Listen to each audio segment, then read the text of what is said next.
Hey guys, welcome back to After Credit Movie Chats. My name is Dean Thomas, and this is my spoiler-filled discussion for Batman v Superman. So, if you have not seen the movie, I warn you, you may want to add this video to your watch list and come back later once you've seen the video. But hopefully most of you guys have seen it because I'm going to be going into details about everything in this movie, so there is a major spoiler warning. Now, with that being said, originally, I gave this movie a 7 out of 10, and I was a little let down and disappointed by it, as you can see in my other spoiler-free review, which is on the same channel. But I've seen this movie 3 times now, and I like it. I liked it even more the second time, and the third time, I think I solidified where this movie ranks for me. And I'm up to an 8 right now, an 8 out of 10 for Batman v Superman. I think when I saw it the first time at that early screening on Monday, it's just, you're in a room full of strangers. It was late. And I think the other problem was I had such high expectations for this movie, unbelievably unfair high expectations. And I think when the movie didn't quite meet those expectations per se, it really let me down. Where the second time I saw it, I was able to go with a bunch of friends, a much more fun atmosphere. And now that I had seen the movie, I could let the movie be what it was and not what I wanted it to be, which really helped in just taking the movie in for what it was and accepting that and liking what was in the actual movie. And I think another problem could have been the fact that I was hoping there was going to be some major surprises in this movie. There's some really cool things that happened and things that I didn't know about, but I do think the marketing for the movie gave away a little bit too much. Probably a good amount too much. Because there aren't any huge major surprises in this. There's some cool scenes they don't give away, but they're nothing, that just blows your mind because you had absolutely zero idea it was coming. But so once again, once you see the repeat viewings, you already know what it's expecting, so it doesn't matter. You're not looking for surprises. You know it's going to come, and then you can just accept that for what it is. And I think because of those reasons, I ended up liking the movie, like I said, more the second time around. I let the movie be what it was. So I guess let's get into talking about the specifics of it. Now, the opening of the movie, I just say this is where Zack Snyder's visual comes in, because the scene where his parents are shot and killed is a really cool scene. It really depicts why Bruce Wayne does what he does, and I'd say the visuals of it feels like it's ripped straight off of a comic book page.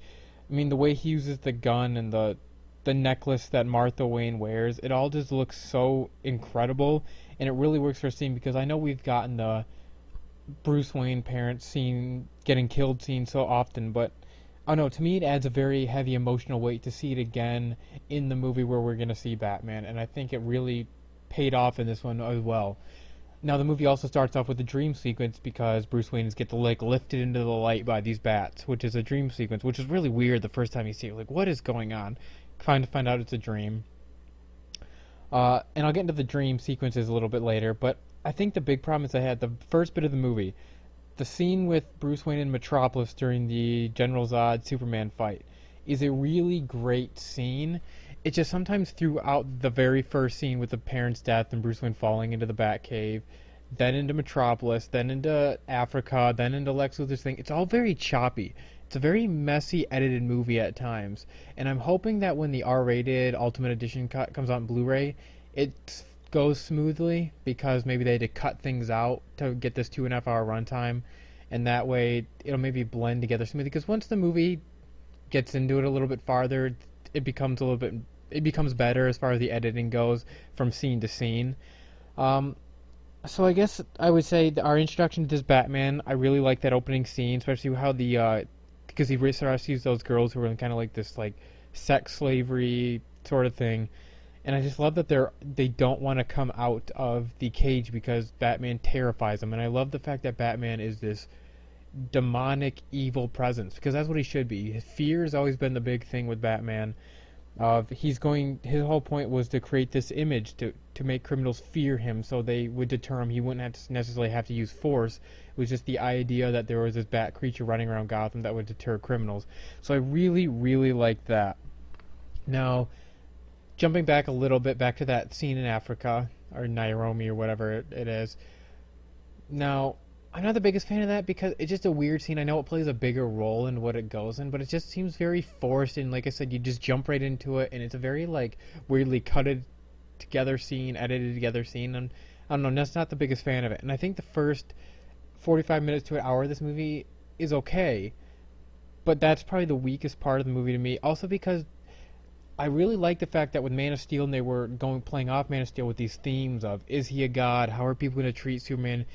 How is he going to be held responsible? But I felt like they were like trying to hit you over the head with that, almost like this was such a response to Man of Steel.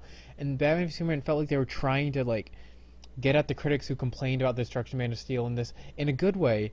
But there were so many times it was like over the head. How many times in that final fight with Doomsday do you hear, "Oh, it's uninhabited. Oh, don't worry, no one lives there. Oh, it's abandoned." It's like, I get that, but it's you're hitting me over the head with it a little too often there.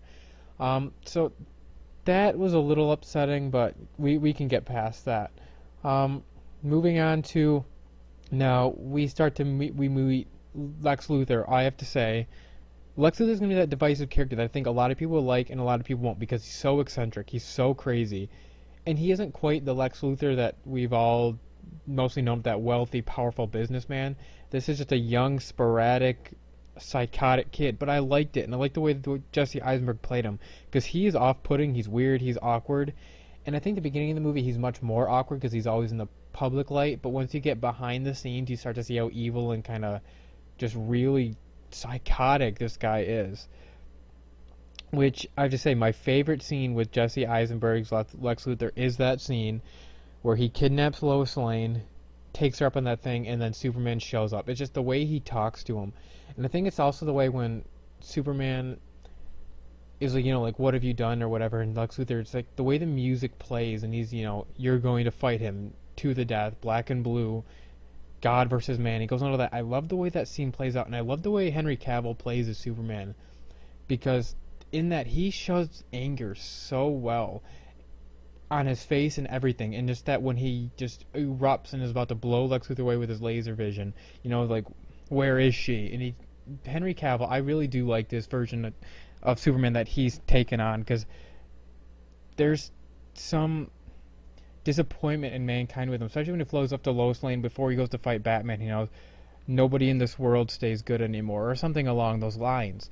And I just love that he's really, really struggling with who Superman is and who he is as a person and as a figurehead in the world.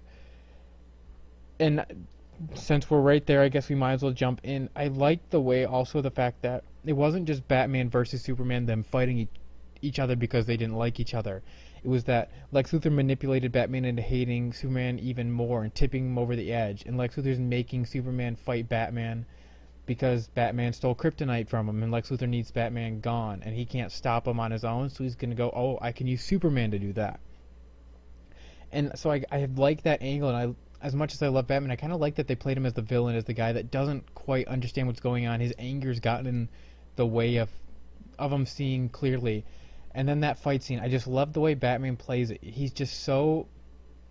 he plans everything out. He knows exactly the moves Superman's going to make. He paces them out. He's so exact with them. And I love the way that fight scene plays out. Just the brutality of it, the way they fight, and the way Henry Cavill once again plays Superman, and Superman reacts to the kryptonite. Like, it hurts. You can tell this is not easy. This thing is just ripping him apart. And I love the way the kryptonite had the effect on Superman. That was a very, very cool way of seeing it, and we kind of knew the gas would be taking place. We saw that, and you kind of, when he shoots it at him, we'd seen that in a TV spot or whatever, and you kind of knew something was going to happen there. And then the way they just proceed to fight, they're throwing each other, the way Batman really beats up on him. And I love the fact that Batman, in the end, comes out as the winner, because I was a little afraid they would play it off as kind of this draw. But they don't. Batman wins this fight, flat out wins this fight, and it's not till, Superman, almost in his last breath, all he cares about is someone saving his mom. Now, this is, I think, a point that a lot of people have been curious about, or not curious, but divisive over, is did you like the way the fight ended? And for me, I actually really do. I like the way it works, because Batman's parents are the reason why he does this. The connection to his mother is the reason why he fights criminals. So that's going to play a huge part in his mind. So when he hears Martha, and I love the way Affleck plays Batman, how angry he is, especially in that moment. He's, why did you say that name? And I love the way how angry he is, the way his face shakes with anger when Superman says that. And I kind of like when Lois Lane shows up, and it's his mother's name. You just see Batman kind of like fall down, like, what am I doing? Am I willing to to take another man from his mother the way my mother was taken from me. And you see him wrestling with that and just the anger in himself almost at that point. So I really do like how it ends. And then there's that team up, I'm not going to let you, Batman, I'm not going to let your mom die. Don't you worry. We need you with Lex Luthor and at that plant. Because I can't do anything there. You're the one that is needed. So I really like that dynamic, kind of the starting of those two's relationship. And then we get into the Doomsday fight, which I was a little worried about. I don't love the look of Doomsday. I was hoping he would evolve more. I don't love the look of him. But I did like the fight overall. It's definitely CGI heavy, and I wasn't a huge fan of the way Doomsday had giant, like, power blast and the way he would evolve, these big power shocks and shockwaves. I didn't think that was needed. I think if he would have just been strong enough, like Superman, bullets can penetrate him. Wonder Woman's sword could, so I don't think that was necessary. I don't think he could regenerate. That is fine. I just don't think he needed to have these giant power blasts. It was completely unnecessary in my opinion. But I do like the way the fight plays out. There's some really cool moments. I have to say, there's a lot of great moments in this movie. But one of my favorites that gives me goosebumps when it happens is when Doomsday hits that blast at Batman and the destroyed Batwing, and then Wonder Woman comes down, blocks it, and it's just when her music plays too, because her theme, that like cello that they play, electric cello, is my favorite theme in this entire movie, and it's just when that hits, it's just like you want to get up and cheer, and people did both time or 2 of the 3 times I saw this.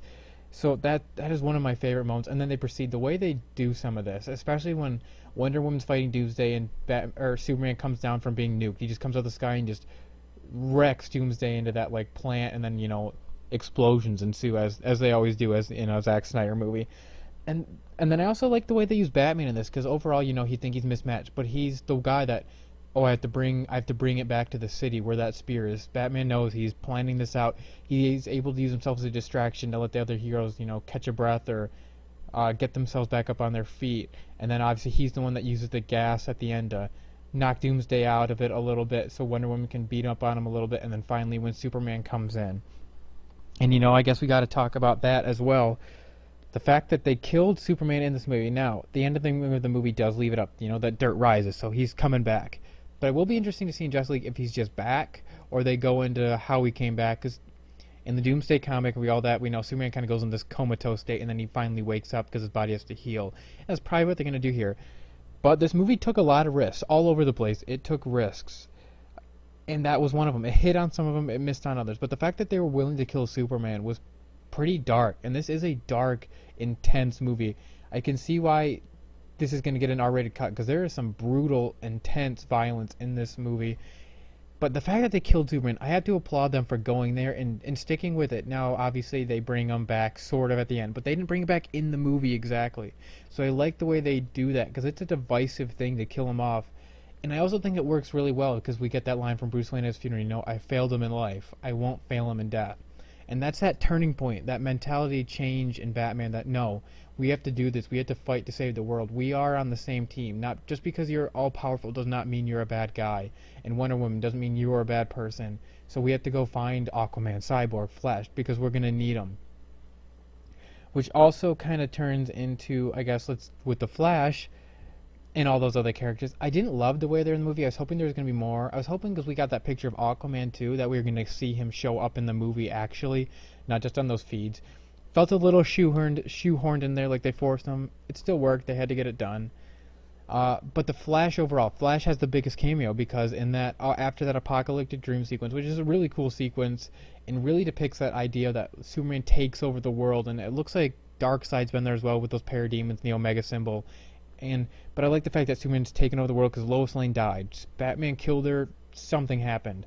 There's that really cool one shot when Batman leaves the thing. He's fighting Superman soldiers, and just that one shot of him going around just beating those guys up, shooting guys. That was a really cool scene. But then he wakes up, and it's the Flash in this weird futuristic armored suit, which is cool because it's telling us that Flash can indeed travel through time in this universe. They're gonna go into that, because he comes from that future to tell Bruce Wayne, she's the key. And he also says, don't trust Superman, because if Lois dies, he's going to take over this world. He'll be fed up with humanity and giving him chances. He's just going to take it over and rule it. And that's kind of one of those things that pushes, once again, Batman over the edge, but also tells us at the same time, here's Flash, he can time travel, and kind of another hint that Darkseid is indeed coming, which we also get at the end with Jesse Eisenberg saying, the bell's been rung, because when he goes in that Kryptonian ship, he learns all about those planets all over the place, and he sent out a message to, we assume Darkseid, it could be Brainiac too, who knows, but it seems pretty clear that it's Darkseid, especially with that Omega symbol and his parademons flying all over the place in that dream, those bug creatures. So it seems like Darkseid's coming for Justice League for sure. And that gets me really excited. And I have to say, this movie, although it didn't hit everything I loved with it, it sets you up for Justice League, and it makes me even more excited for it. And I really am excited to see how these characters interact with each other for sure. Because he's open to this idea more of teaming up with these other metahumans. But he's still going to be not entirely trustworthy, and he's still going to be, play by his own rules at times. And I guess I'll say one of the other things I wasn't a big fan of, I understand Batman kills in this movie. That was a choice they made. Zack Snyder did try to play it off as, he doesn't directly kill me. He did this and they happen to die. And I think the Nolan movies did that much better. He'd do things and people would happen to die. Batman blows cars up with people in them. I mean, that's, the car blew, and that's what killed. No, Batman, you shot him and they died. Wasn't the biggest fan of that. But they kind of made the choice and the thing with Alfred, that the feeling of, the anger, the rage, whatever, the feeling of powerlessness turns good men cruel. And Alfred's telling him, no, things have changed, you've changed. So I really hope they go back to Batman not killing going forward, because that's the big thing with Batman. That's always what separated him from the criminals. And actually, I think over at HitFix brought up a really good point. The Joker's alive in this world. We know that. Suicide Squad's coming out. He killed Robin. But if Batman kills, why is the Joker alive? That's the thing. Batman always, because he didn't kill, he wouldn't kill the Joker, and that's why he was always around and he could escape from prison. So I'm curious as to why he's alive at this point, unless Batman has indeed just started killing in this movie.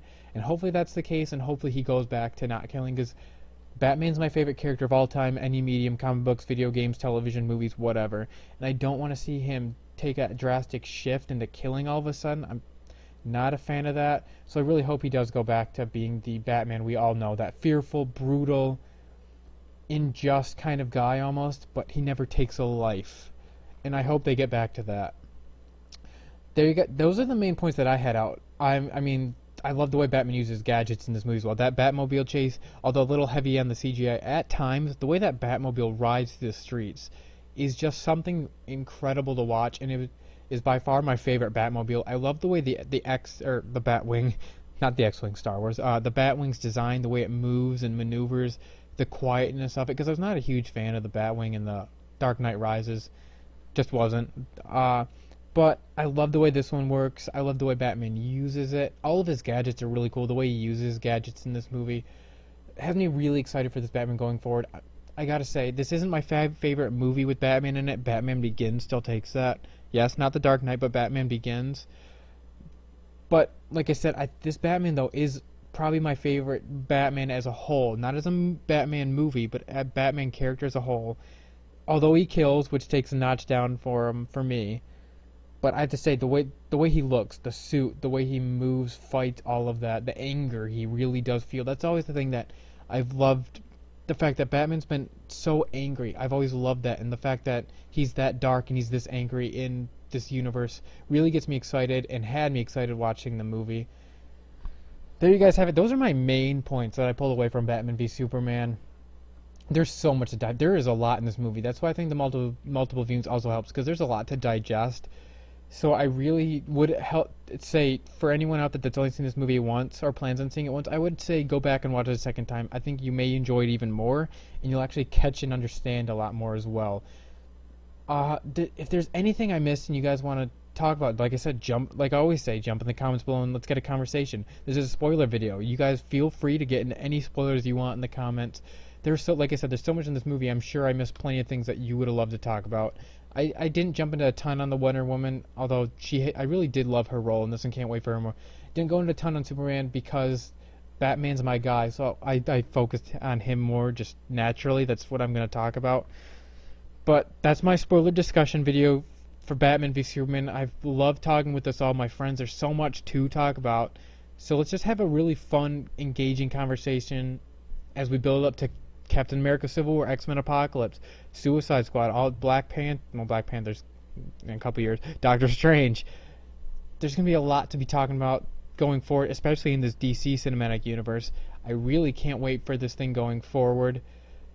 I hope you guys enjoy the movie as much as I ended up enjoying the movie, because I really did want to enjoy it, and it hurt me when I didn't initially. So I'm glad I did now. Make sure you're following me on Twitter at AC Movie Chats, I'll tweet out all the links for the latest to my website for the latest movie news, reviews, trailers, all of that. Much easier than typing in the long URL aftercreditmoviechats.wordpress.com. So make sure you're following me on Twitter at AC Movie Chats. Thank you guys so much for listening, and we will see you back here next time.